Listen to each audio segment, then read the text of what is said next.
Buenos días, bendiciones. Una vez más en Amanecer con Dios después de este fin de semana larguito que tuvimos, donde pudimos pues desatrasarnos de algunas cosas importantes que teníamos que hacer, pero también fue un fin de semana de Santa Cena, de pasarla con las familias bonitas de nuestra iglesia y le doy gracias a Dios por eso. Hoy llegamos a la parte final de nuestra serie El Sermón del Monte. Terminamos hoy con Mateo capítulo 7 del versículo 24 al 29 y habla sobre los dos cimientos y dice la palabra de Dios: por lo tanto, quien oiga mis enseñanzas y las ponga en práctica será como el hombre prudente que construyó su casa sobre la roca. Llovió fuerte, los ríos crecieron, los vientos soplaron y golpearon contra aquella casa. Sin embargo, la casa no se cayó porque estaba construida sobre la roca. Pero el que oiga mis palabras y no las ponga en práctica será como el insensato que construyó su casa sobre la arena. Llovió fuerte, los ríos crecieron, los vientos soplaron y golpearon contra la casa se derrumbó y fue todo un desastre. Cuando Jesús terminó de decir esto, la gente se admiraba de su enseñanza, porque Él les enseñaba como alguien que tiene autoridad y no como los maestros de la ley.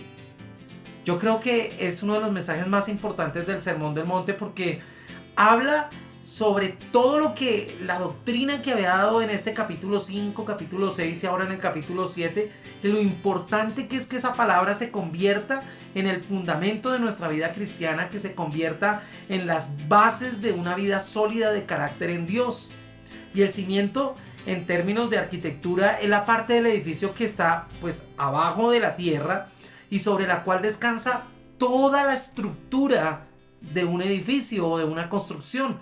Entonces podríamos decir que en términos de alguien que normalmente construye, ellos dicen que es la parte básica, ¿sí? Que soporta toda la carga de un edificio. Una buena y fuerte base pues hace que la estructura se mantenga en pie, y digamos que ante los estragos de la naturaleza, pues obviamente si las bases son sólidas, si están bien construidas, bien hechas, pues la estructura no va a dañarse. Entonces nosotros necesitamos edificar sobre una base sólida. Jesús aquí, nuevamente digo, está terminando el Sermón del Monte con esta ilustración que es para aplicar todo lo que Él nos enseñó allí en medio del Sermón del Monte, que se hace supremamente importante que nosotros lo entendamos, pero sobre todo que lo practiquemos, porque de nada nos sirve a nosotros entender algo que no vamos a predicar. Mire, en principio nos enseñó las bienaventuranzas. También nos enseñó que debemos practicar ser sal y luz del mundo. Luego nos enseñó que Él no vino a abolir ni a abrogar los profetas, sino a cumplir, mostrando justamente que la ley de Dios era mucho, digamos, en sí mismo un acto externo, que la ley era eso, un acto externo, y que no tenía que ver con el corazón, y que nosotros teníamos que dejar de lado la ira, el adulterio, que teníamos que tener cuidado con eso del divorcio, con los juramentos, con el amor hacia el prójimo, y así sigue enseñando. Eso fue en Mateo capítulo 5, pero también nos enseña que alguien puede ser religioso pero hipócrita, puede orar mucho pero vivir poco. También habla de practicar la limosna, de practicar la oración, de practicar el ayuno como algo necesario para poder llevar una vida cristiana como corresponde. Además nos enseñó dónde debería estar nuestro tesoro, ¿sí? Y por qué nosotros no deberíamos afanarnos ni tener ansiedad, porque definitivamente Dios nos cuida, Él es providencial. Eso está allí en Mateo capítulo 6. Y finalmente pues nos enseña que debemos pedir por sabiduría, saber que existen dos puertas, que existen dos caminos, que existen dos destinos.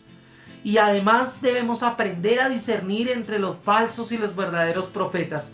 Allí justamente está en el capítulo 7, antes de comenzar con esto último, que es una de sus enseñanzas más pero más importantes. Dice todo el que me oye estas palabras y las pone en práctica es como un hombre prudente que construyó su casa sobre la roca. Además, el que sigue las enseñanzas de él es sabio.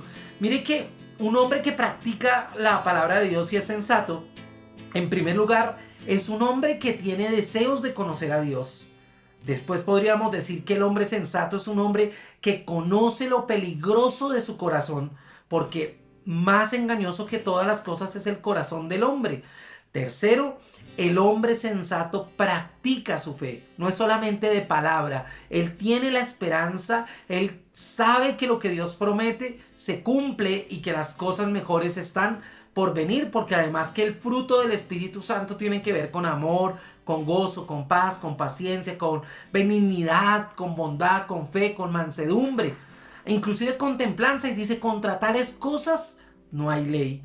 Y en cuarto lugar, el hombre sensato se esfuerza por discernir las cosas de la luz que Dios provee. Mire, un hombre sensato es un hombre que sabe lo bueno y lo malo. O sea, tiene activa su conciencia de una manera práctica. Pero ahí también habla de que hay un hombre que edifica sobre la arena. No sobre la roca, sino sobre la arena. Y dice, pero todo el que me oye estas palabras y no las pone en práctica es como un hombre insensato que construyó su casa sobre la arena. ¿Y qué podemos decir de este hombre? Pues un hombre insensato es el que no tiene deseos de conocer a Dios. Entonces no escudriña, no estudia, no ora, no busca conocer a Dios más allá de lo que quizás poco lo conoce. Entonces es importante que entendamos que si nosotros no queremos conocer a Dios más de lo que ya lo conocemos, somos insensatos. Segundo, el hombre insensato no se preocupa del corazón. Entonces siempre lo va a llenar de amargura, siempre lo va a contaminar, siempre va a tener sentimientos de venganza. Entonces digamos que es lo que hacían los fariseos, ¿no? Ellos eran en extremo religiosos, pero preocupados, no preocupados por lo que realmente Dios podía hacer en su corazón. Es como el hijo, no el hijo pródigo, sino el otro que se quedó, dañó su corazón. Y si ve cómo le reclamó a su padre, bueno, podemos decir eso. Y por último, decir que el hombre insensato no tiene discernimiento espiritual, porque no busca a Dios, porque no conoce a Dios, no obedece sus mandamientos, entonces es un hombre religioso y no puede discernir lo bueno de lo malo. Entonces, mi hermano, yo creería que nosotros hoy más que nunca tenemos que decirle, Señor, que nuestra vida se edifique sobre la roca. Esta enseñanza no era, y él mismo lo dice, no era de él. Mire ahí en Juan capítulo 7, versículo 16, dice, Jesús le respondió, esta enseñanza no es mía, sino de aquel que me envió, del Padre. Él en un acto de humildad dice, esto me lo enseñó mi Padre. Entonces nadie podía acusarlo de pecado porque pues obviamente él decía la verdad. Pero aún diciendo la verdad no le creían. Entonces le pregunto a usted, ¿ha edificado su vida sobre la roca? Jesucristo, el consejo de él, la palabra establecida en la Biblia, ¿o ha edificado sobre la arena? Sobre conceptos, sobre filosofías, sobre ideologías, sobre teorías que finalmente terminan siendo una frustración. Bueno, hoy le invito a que construya su vida sobre la roca, sobre Jesucristo. Un abrazo grande, mañana comenzamos una nueva etapa de Amanecer con Dios, una nueva serie que seguramente será maravillosa. Dios les bendiga.